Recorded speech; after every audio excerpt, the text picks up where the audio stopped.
कई वर्षों से हिंदुस्तान की राजनीति ही नहीं, हिंदुस्तान के जनमानस पर इसका असर रहा है, उस विषय पर आज हम प्रेस कॉन्फ्रेंस कर रहे हैं।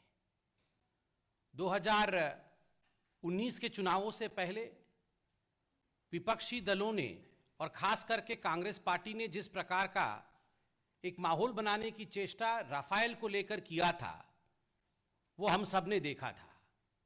We had seen the kind of canards, misinformation and lies that Mr. Rahul Gandhi of the Congress party had tried to spread before the 2019 election.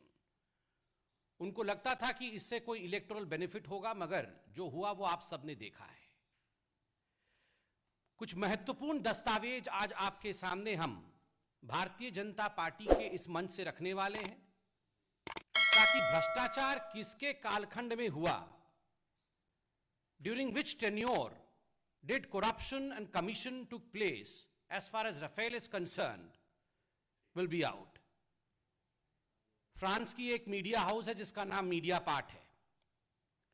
कुछ महीनों पहले मीडिया पार्ट ने यह खुलासा किया कि राफेल में भ्रष्टाचार हुआ था। जैसे ही यह खुलासा हुआ, कांग्रेस पार्टी ने आओ देखा ना ताओ तुरंत प्रेस कॉन्फ्रेंस करके भारतीय जनता पार्टी और खास करके देश के यशस्वी प्रधानमंत्री नरेंद्र मोदी जी के ऊपर हमला बोला। उस समय भारतीय जनता पार्टी ने प्रेस कॉन्फ्रेंस करके कहा था कि इंतजार करिए, जब समूचा विषय सामने आएगा तो दूध का दूध पानी का पानी होगा। और आज जब मीडिया पार्ट ने अपने इस आर्टिकल के माध्यम से सच्चाई को सामने रखा है, तो दिल दहल जाता है ये जान करके कि जहां तक राफेल का विषय है, ये कमीशन की कहानी थी, बहुत बड़े घोटाले की साजिश थी, और ये पूरा मामला 2007 और 2012 के बीच हुआ। बहुत लोगों ने इस आर्टिकल को पढ़ा होगा। आर्टिकल का एक प्रति मीडिया पार्ट का सघन अध्ययन करने के पश्चात मैं आज यहां लेकर आया हूं। मूलतः इसमें यह बताया गया है कि जो दसों एविएशन था, जो फ्रांस के एयरक्राफ्ट मैन्युफैक्चरर कंपनी है, जिसको कि इस पूरे डील में डी के रूप में दिखाया गया, एक कोड वर्ड इस्तेमाल किया गया डी, तो डी के रूप में डसो एविएशन को दिखाया गया। इस डसो एविएशन ने लगभग 7.5 मिलियन यूरोज, अगर हम इसे भारतीय रुपया में कन्वर्ट करें तो लगभग 65 करोड़ रुपीस बैठता है। तो 65 करोड़ रुपीस एक कमीशन के रूप में पे किया गया दसो एविएशन द्वारा। और यह आर्टिकल लिखती है सीक्रेट कमीशन के माध्यम से एक मिडिलमैन को दिया गया है 36 राफेल एयरक्राफ्ट के लिए। और यह पूरा विषय 2007 और 2012 के बीच घटित हो रहा है। इसमें सबसे महत्वपूर्ण विषय है, और आप इस आर्टिकल में देखेंगे तो आर्टिकल में लिखा गया है at least 7.5 million euros were paid। मतलब मिनिमम अमाउंट जो कमीशन का पे किया गया वो 65 करोड़ रुपया है। और आर्टिकल में कई स्थानों पर आगे इसका बखान है, उल्लेख है, और बाकी न्यूज़पेपर्स ने भी जो आर्टिकल बनाए हैं उसमें यह बखान है। इसमें वो कहा गया है कि 11 मिलियन यूरो तक, अर्थात मिनिमम 7.5 मिलियन यूरोज और 11 मिलियन यूरोज तक ये कमीशन दिए गए हैं हिंदुस्तान के अंदर एक मिडिलमैन के माध्यम से, जिस मिडिलमैन का नाम सुषेण गुप्ता है, सुषेण मोहन गुप्ता, SM गुप्ता।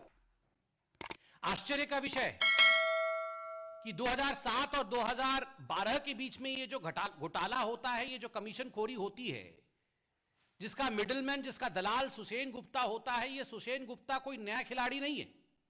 ये एक पुराना खिलाड़ी है जो VVIP चॉपर गेट स्कैम था, जिसको ऑगुस्ता वेस्टलैंड के नाम से जाना जाता था। वो सुषेण गुप्ता उसका भी किंगपिन था, उसका भी कमीशन एजेंट था, उसका भी दलाल था।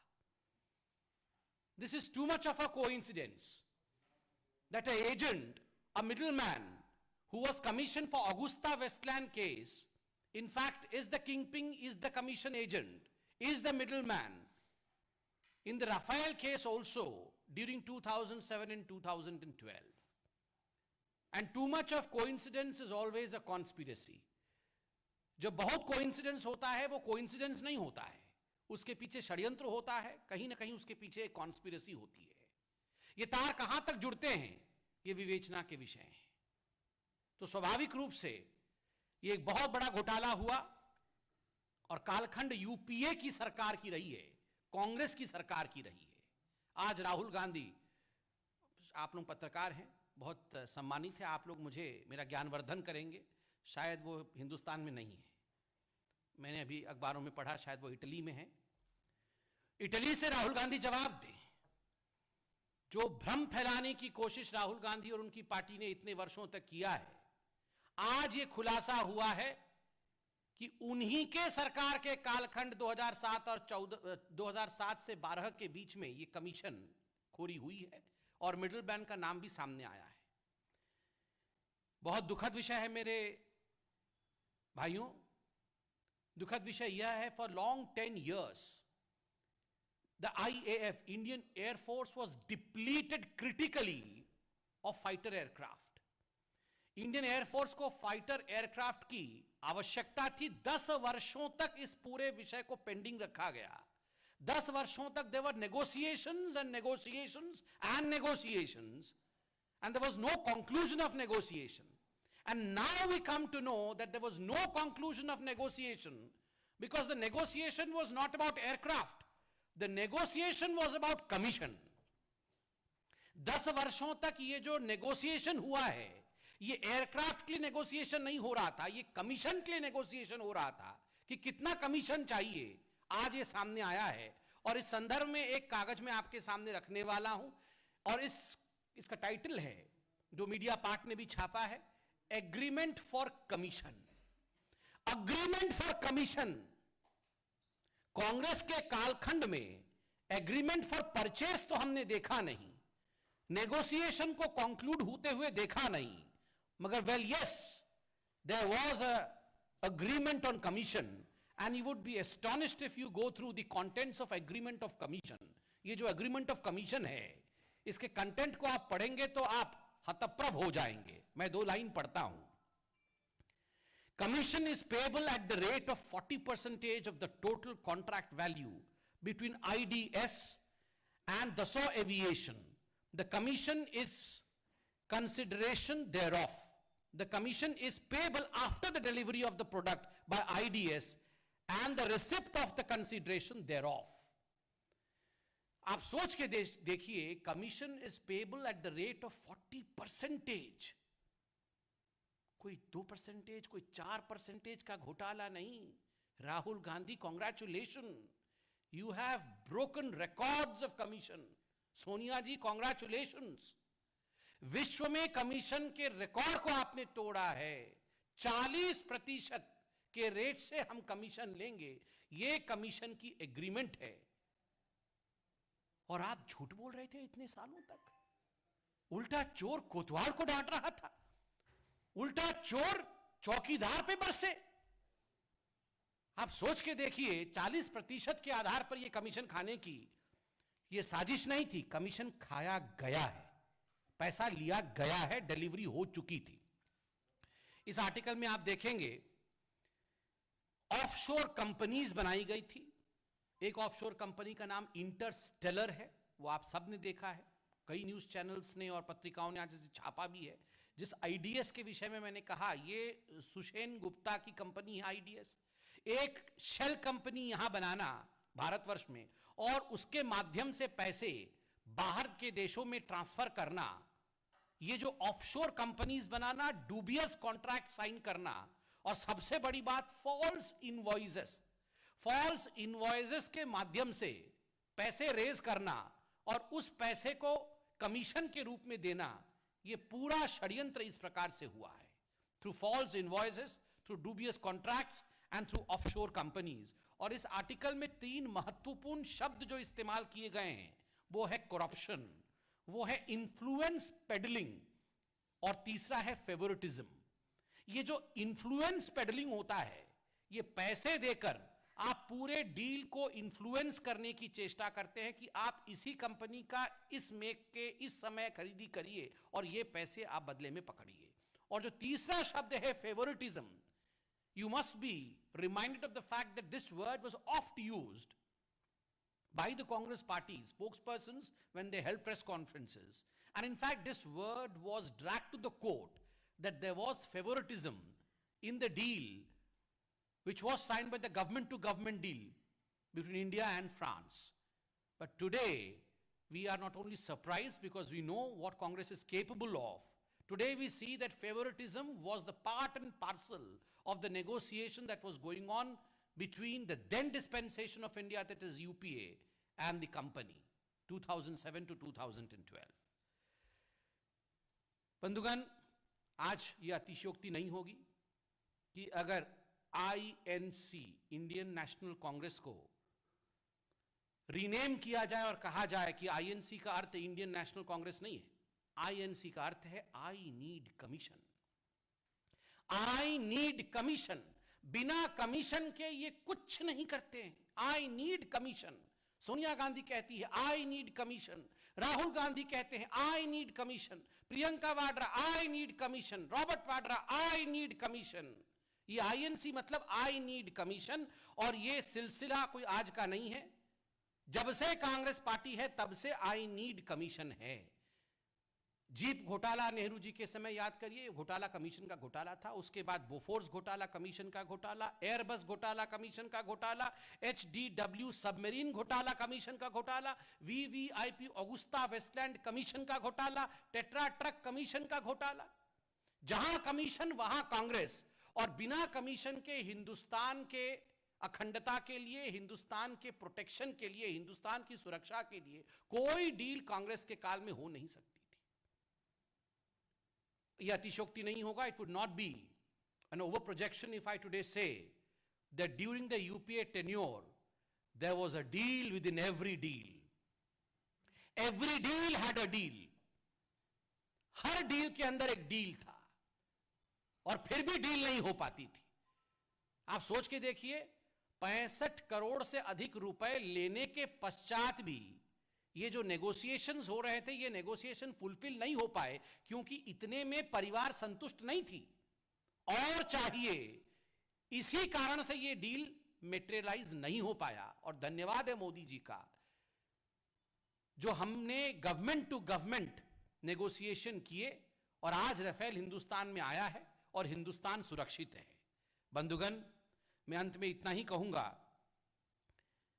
कि कौन कहता है कि भ्रष्टाचार का ठिकाना नहीं होता है? भ्रष्टाचार का भी ठिकाना है। भ्रष्टाचार का पता है 10 जनपद। आज जब से भारतीय जनता पार्टी की सरकार आई है, भ्रष्टाचार बेघर हो गई है। भ्रष्टाचार बेघर हो गई है और गांधी परिवार बेबस हो गया है। और उस बेबसी का आलम समय समय पर हमने देखा है। झूठ और भ्रम के माध्यम से जिस प्रकार कांग्रेस ने लोगों को बरगलाने की कोशिश की, मैं एक शेर पढ़कर इसे अंत करूंगा। घोटाले एक नहीं कई हजार हो गए, घोटाले एक नहीं कई हजार हो गए, रिश्वत के आंकड़े भी करोड़ों पार हो गए। जनता को लूटा कांग्रेस ने इस तरह कि उनके शर्म भी शर्मसार हो गए। बहुत बहुत धन्यवाद। कोई प्रश्न हो तो अवश्य पूछें।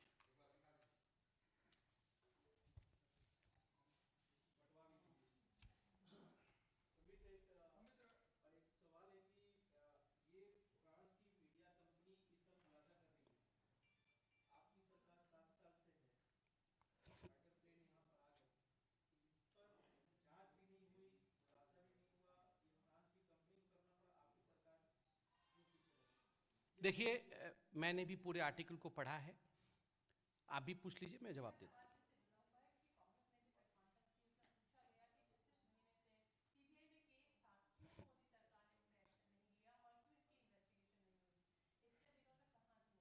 अच्छा, कांग्रेस ये पूछ रही है कि गांधी परिवार पे इन्वेस्टिगेशन क्यों नहीं हुआ है। इसका जवाब मैं देता हूं। बड़ा आश्चर्य का विषय है। देखिए, हम तो यहां पॉलिटिशियन के रूप में बैठे हुए हैं, आप पत्रकार के रूप में बैठे हुए हैं। हम सबसे बड़ा कोई है तो सुप्रीम कोर्ट है। हम सबसे ज्ञानी भी है और स्वाभाविक रूप से तथ्यों के आधार पर उस पूरे विषय की विवेचना करने की क्षमता जो सुप्रीम कोर्ट के पास में है, वो हमारे पास कम होगी। इस पूरे विषय की विवेचना सुप्रीम कोर्ट ने किया। इस पूरे विषय पर सुप्रीम कोर्ट ने अपनी टिप्पणी दी। उस टिप्पणी पर भी एक रिव्यू पिटीशन डाला गया, उसको भी सुप्रीम कोर्ट ने खारिज किया। और सुप्रीम कोर्ट के क्लीन चिट के पश्चात मुझे लगता है कांग्रेस पार्टी, जो बिल्कुल एक माइंस है करप्शन का, उसको सवाल उठाने का कोई हक नहीं है, नंबर एक। नंबर दो, पूरे मसले पर जो डील मोदी सरकार की रही है, गवर्नमेंट टू गवर्नमेंट डील, उस पर सीएजी और सुप्रीम कोर्ट की टिप्पणी रही है, सीएजी की भी टिप्पणी रही है, और सीएजी ने भी कहा है कि जो डील सरकार ने किया है, that is the best deal that could be present. Thirdly, as far as the middleman is concerned, I am not the spokesperson of CBI. I do not know whether the CBI is investigating or there is an investigation going on. I cannot comment on CBI. But मैं यहाँ press conference करने से पहले, I had a cursory look over the articles appearing in the newspapers during 2020, 2019, and I found that this middleman, Mr. Gupta, is under the radar of ED. He was even arrested. He was arrested, he is being investigated for money laundering and for issues which are, as far as dalali, as far as middlemanship is concerned, as far as commission is concerned. So these are ongoing investigations. Who said that no investigation is being done against the middleman? Everything has been investigated, and if the Congress, अगर कांग्रेस को लगता है कि Bharatiya Janata party की सरकार 2007 और 2012 के बीच जो घोटाले कांग्रेस के दौरान में हुए हैं उसका इन्वेस्टिगेशन नहीं कर रही है, तो कौन रोकता है कांग्रेस पार्टी को कोर्ट में जाके ये गुहार लगाए कि गांधी परिवार के खिलाफ हमने इन्वेस्टिगेशन नहीं कर रहे हैं? ये इनका दोहरा चरित्र है।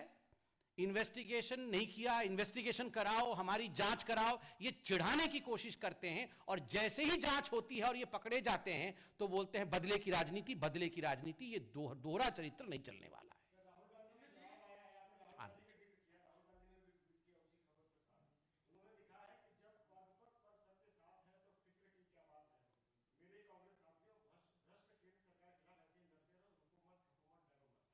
वो इटली में आराम करते रहें और इनके कांग्रेस के साथी यहां लड़ते रहें। किस चीज के लिए लड़ेंगे? 2007 से 2012 के बीच में भ्रष्टाचार आपने किया, कमीशन आपने लिया, कमीशन लेके छुट्टी मनाने आप इटली चले गए, और यहां पर बैठ के इटली में ट्वीट करते हैं मेरे कांग्रेस के साथियों लड़ते रहो। ये कांग्रेस वाले भी समझ गए हैं राहुल गांधी इनका क्या बना रहे हैं।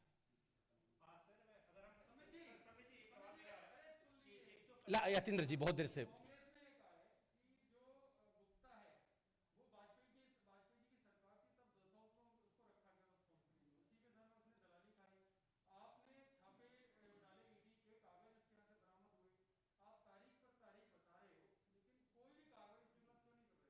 देखिए, कांग्रेस के लिए एक सुझाव है, तू इधर उधर की बात ना कर, तू सिर्फ ये बता कि 2007 से 2012 के बीच ये सारे कमीशन गए किधर? ये सारे कमीशन जो गए हैं वो कहाँ गए हैं? उस समय तो हम सत्ता में नहीं थे ना, सत्ता में तो यही थे ना। आज मान गए ना कांग्रेस पार्टी प्रेस कॉन्फ्रेंस में कि हाँ घोटाला तो हुआ है। अब कागज नहीं दिखाया, कागज यहाँ नहीं दिया, इस टेबल पे कागज नहीं रखा है, आपने मीडिया में कागज पहले क्यों नहीं दिखाया? ठीक है, वो सब कुछ बात वो करते रहे, मगर ये जो पैसा 2007 से 12 के बीच में गया वो कहां गया, किसके घर में रखा हुआ है, ये बता दे अपने प्रेस कॉन्फ्रेंस में। बहुत बहुत धन्यवाद।